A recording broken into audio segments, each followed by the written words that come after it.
Hello, everybody. It's Cody at Cody's Reading Time, and I'm back with another story out of the Crimson Fairy book.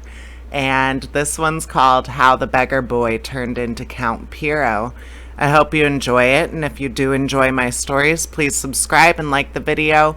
It helps others find the channel and also enjoy the stories, so I greatly appreciate it. Alright, without further ado, here we go. How the Beggar Boy Turned into Count Piro.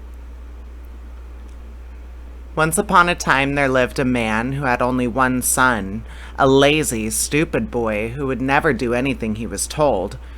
When the father was dying, he sent for his son and told him that he would soon be left alone in the world with no possessions but a small cottage they lived in and a pear tree which grew behind it, and that, whether he liked it or not, he would have to work, or else he would starve. Then the old man died. But the boy did not work. Instead, he idled about as before, contenting himself with eating the pears off his tree, which, unlike other pear trees before or since, bore fruit the whole year round. Indeed, the pears were so much finer than any you could get even in the autumn, that one day in the middle of the winter they attracted the notice of a fox who was creeping by. "Dear me, what lovely pears," he said to the youth. "Do give me a basket of them, it will bring you luck." "Ah, little fox, but if I gave you a basketful, what am I to eat?" asked the boy. "Oh, trust me and do what I tell you," said the fox. "I know it will bring you luck." So the boy got up and picked some of the ripest pears and put them into a rush basket. The fox thanked him, and taking the basket in his mouth, trotted off to the king's palace and made his way straight to the king. "Your Majesty, my master sends you a few of his best pears, and begs you will graciously accept them," he said, laying the basket at the feet of the king.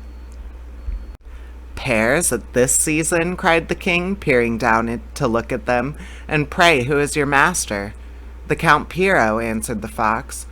"But how does he manage to get pears in midwinter?" asked the king.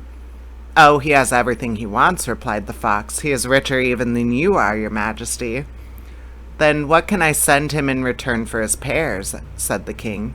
"Nothing, your Majesty, or you would hurt his feelings," answered the fox. "Well, tell him how heartily I thank him, and how much I shall enjoy them." And the fox went away. He trotted back to the cottage with his empty basket and told his tale, but the youth did not seem as pleased to hear as the fox was to tell. "But, my dear little fox," said he, "you have brought me nothing in return, and I am so hungry." "Let me alone," replied the fox. "I know what I am doing. You will see, it will bring you luck." A few days after, the fox came back again. "I must have another basket of pears," said he. "Ah, little fox, what shall I eat if you take away all my pears?" answered the youth. "Be quiet, it will be all right," said the fox, and taking a bigger basket than before, he filled it quite full of pears. Then he picked it up in his mouth and trotted off to the palace.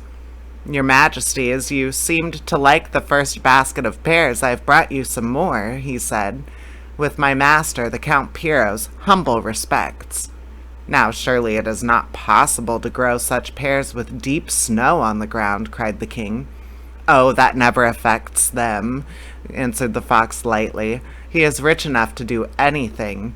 But today he sends me to ask if you will give him your daughter in marriage." "If he is so much richer than I am," said the king, "I shall be obliged to refuse. My honor would not permit me to accept his offer." "Oh, your Majesty, you must not think that," replied the fox, "and do not let the question of a dowry trouble you. The Count Piro would not dream of asking anything but the hand of the princess." "Is he really so rich that he can do without a dowry?" asked the king. "Did I not tell your Majesty that he was richer than you?" answered the fox reproachfully. "Well, beg him to come here, and we may talk together," said the king. So the fox went back to the young man and said, "I have told the king that you are Count Piro, and have asked his daughter in marriage." "Oh, little fox, what have you done?" cried the youth in dismay. "When the king sees me, he will order my head to be cut off." "Oh, no, he won't," replied the fox. "Just do as I tell you." And he went off to the town and stopped at the house of the best tailor. "My master, the Count Piro, begs that you will send him at once the finest coat that you have in your shop," said the fox, putting on his grandest air, "and if it fits him, I will call and pay for it tomorrow. Indeed, as he is in such a great hurry, perhaps it might be well if I took it round myself." The tailor was not accustomed to serving counts, and he at once got out of all the coats that he had ready. The fox chose a beautiful one of white and silver, bade the tailor tie it up in a parcel, and carrying the string in his teeth, he left the shop and went to the horse dealer's, whom he persuaded to send his finest horse round to the cottage, saying that the king had bidden his master to the palace.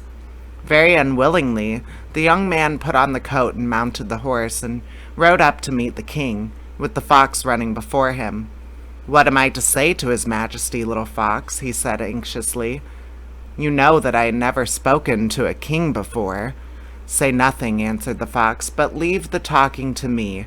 'Good morning, your majesty,' will be all that is necessary for you." By this time they had reached the palace, and the king came to the door to receive Count Piro, and led him to the great hall, where a feast was spread. The princess was already seated at the table, but was as dumb as Count Piro himself.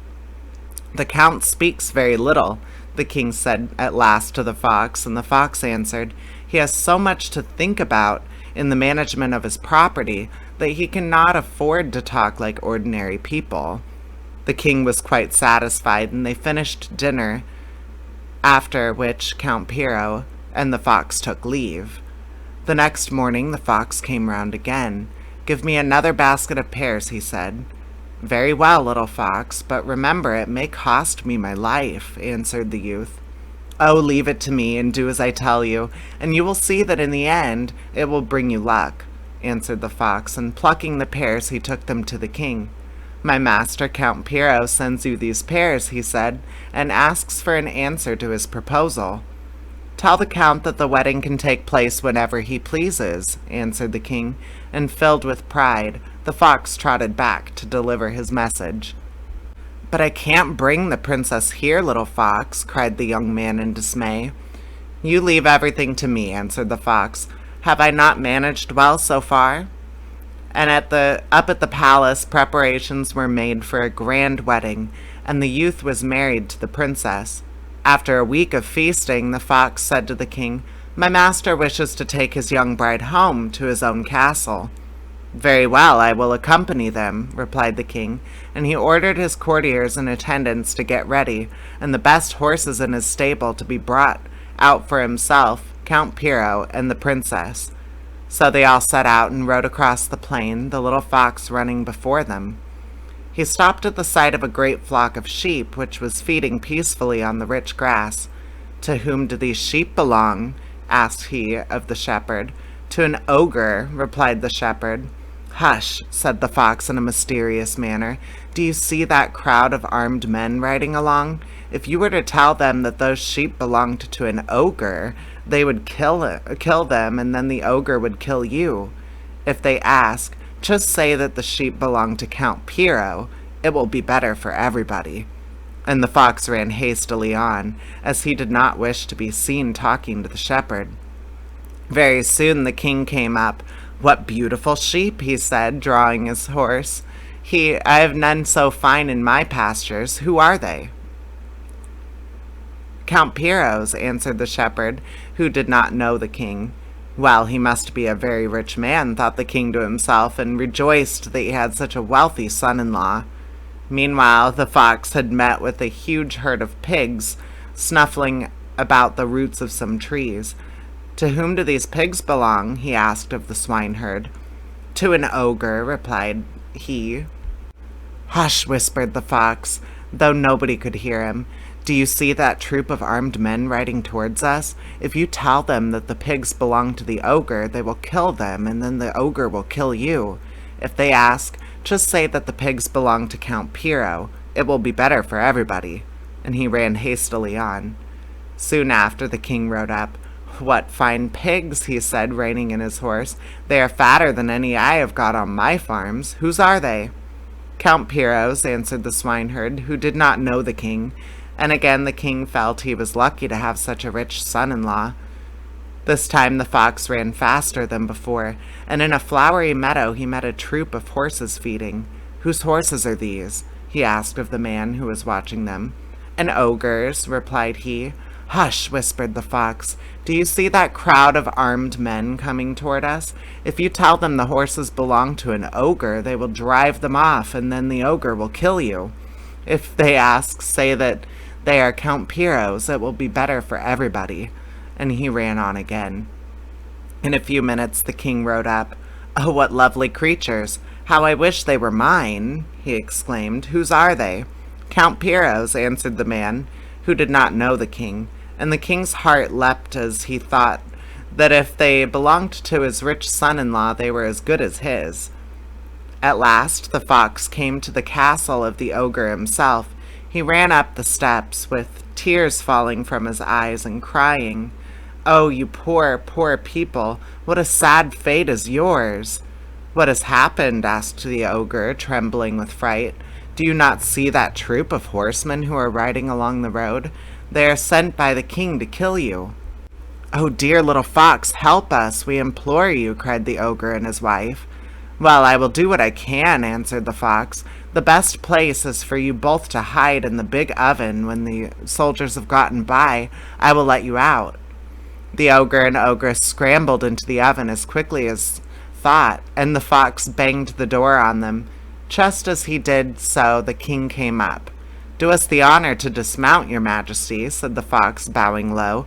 "This is the palace of Count Piro." "Why, this is more splendid than my own," exclaimed the king, looking round at all the beautiful things that filled the hall.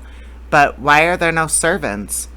"His Excellency the Count Piro wished the princess to choose them for herself," answered the fox, and the king nodded his approval. He then rode on, leaving the bridal pair in the castle. But when it was dark and all was still, the fox crept downstairs and lit the kitchen fire, and the ogre and his wife were burned to death. The next morning the fox said to Count Piro, "Now that you are rich and happy, you have no more need of me. But before I go, there is one thing I must ask of you in return. When I die, promise me that you will give me a magnificent coffin and bury me with due honors." "Oh, little fox, don't talk of dying," cried the princess, nearly weeping, for she had taken a great liking to the fox. After some time the fox thought he would see if the Count Piro was really grateful for him for all he had done, and went back to the castle, where he lay on the doorstep and pretended to be dead. The princess was just going out for a walk, and directly she saw him lying there, she burst into tears and fell on her knees beside him. "My dear little fox, you are not dead," she wailed. "You poor, poor little creature. You shall have the finest coffin in the world." "A coffin for an animal?" said Count Piro. "What nonsense. Just take him to the leg and throw him off into the ditch." Then the fox sprang up and cried, "You wretched, thankless beggar, have you forgotten that you owe all of your riches to me?" Count Piro was frightened when he heard those words, as he thought that perhaps the fox might have power to take away his castle and leave him as poor as when he had nothing to eat but the pears off his tree. So he tried to soften the fox's anger, saying that he had only spoken in joke, as he had known quite well that he was not really dead. For the sake of the princess, the fox let himself be softened, and he lived in the castle for many years and played with Count Piro's children. And when he actually did die, his coffin was made of silver, and Count Piro and his wife followed him to the grave. And that is the end of the story. I hope you enjoyed it, and if you do enjoy those stories, please subscribe and like the video. It helps other people find the channel and also enjoy all the fairy tale stories that I have available. Alright, I hope everybody has a great day. Take care. Bye-bye.